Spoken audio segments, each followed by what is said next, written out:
In the beginning, God created the heavens and the earth. Then after a very long time, probably millions of years after he created the heavens and the earth, something happened. Evil entered the heavens, the throne room of God, that caused the earth to be destroyed. Something happened. The earth was destroyed. Deuteronomy 32 verse 3 and 4 said that the Lord our God is the rock and his works are perfect. That means that God, if his works are perfect, that means he created the heavens and the earth perfect. You get that? He is the rock and his works are perfect. The Bible said that all good and perfect gifts comes from above, from the Lord. So the earth and the heaven were created perfect. Then after a long time, activities in heaven and the earth, life and all of that, angels, carry out assignment,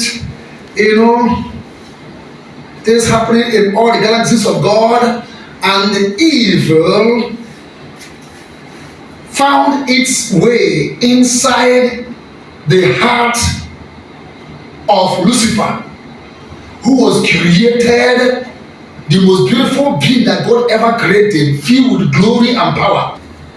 Evil found itself inside Lucifer and corrupted Lucifer. Evil found itself inside Lucifer, and the fifth abnormal faculty was created in Lucifer. And evil is good, actually.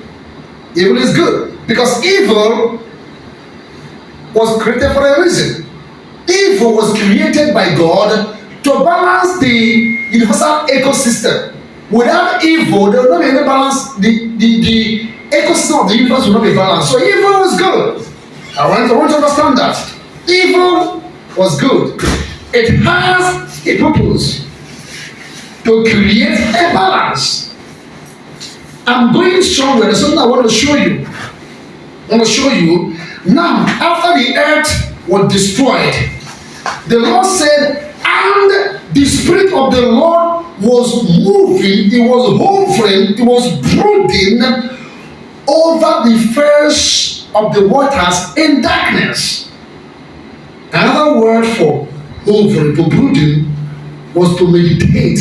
The Spirit of the Lord was meditating. He was thinking, moving around the dissolution, thinking. What shall I do? What do we do? How can we restore this? He was thinking. Was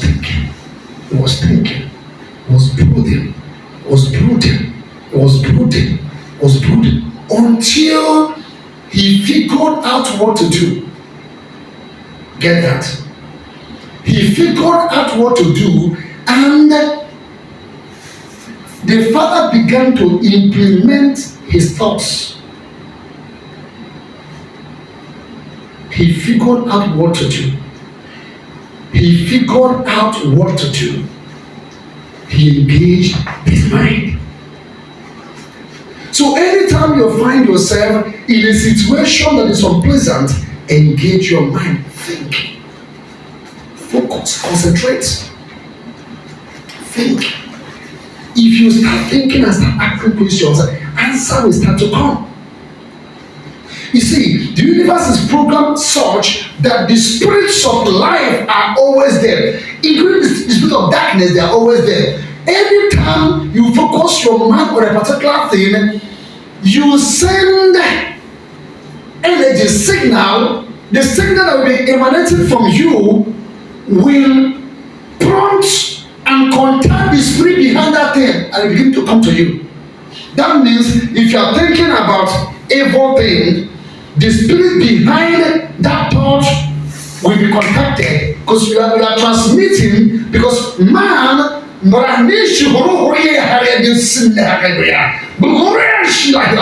because man lives in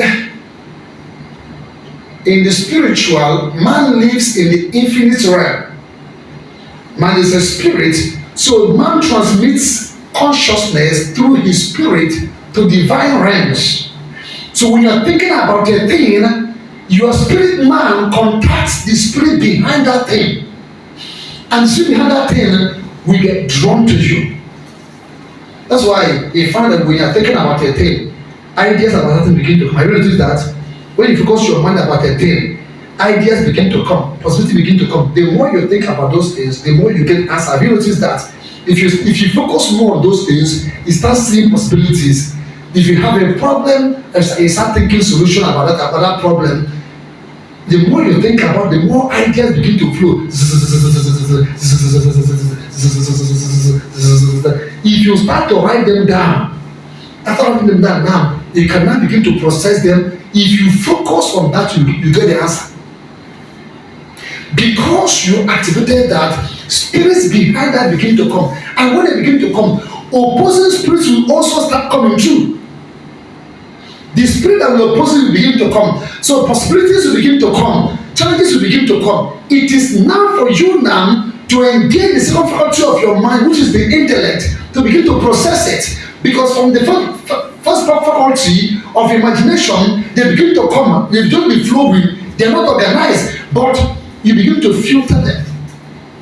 So that was what God engaged. Before he spoke the word, he already concluded on what he was going to do. He already processed it and came to the conclusion. He knew what we were going to do before he spoke the first word. Before he said, let there be light. He been able to review the situation and found that the first thing you need to do is to restore order. That's why the first law in heaven is law of order. Order must be restored. Light means illumination. And when he said, let there be a light, he wasn't talking about sun, moon, and stars. That's not what he's talking about.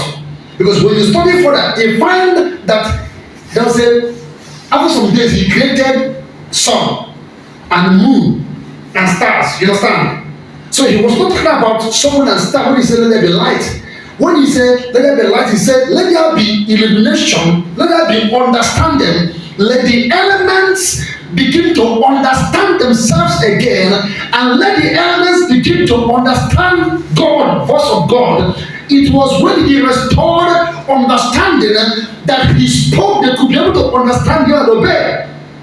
But when there was disorder, they couldn't understand him even when he spoke, because order was not there. But he first of all restored order, so they could understand themselves. And they could understand God. So when God said, let this be, let this be, let this be, let this be, let this be, let it be, they could understand him and they began to obey his word. I feel what I'm saying? You have to engage your mind. Your biggest asset is your mind. Your mind is your biggest asset. It's your biggest asset. It is your biggest asset. Protect your mind. Do not make your mind a dustbin. Your mind becomes a dustbin when you allow people to be dumping garbage inside you. People call you, they just call you anytime you rush and pick the call, and they're talking nonsense and you allow them. By the time they finish, they call and they usually call you in the morning. By the time they finish talking to you, your day is gone. Your day is messed up. And you also mess up the day of people who are close to you, who are also around you. Because when they mess up your own day, you can no longer be able to connect yourself. It's gone. And listen. So it takes time for you to organize your mind. And you can disorganize your mind like this. You don't need any effort to disorganize your mind. But you need a lot of effort to organize your mind. So when you spend time organizing your mind and someone just put a dichotomy inside your mind, they will disorganize your mind. It will take you a longer time more to organize it. And time is the currency of life. The more you allow your mind to be disorganized and you try to organize it now, you are wasting your life away. Before you know it, you come to a point where it will now become far more difficult to organize your mind and you will be less productive. You cannot claim values, you will not have anything to exchange. That is how poverty enters. Sometimes God takes you on a journey you didn't know you needed to bring you everything you ever wanted. Trust the plan.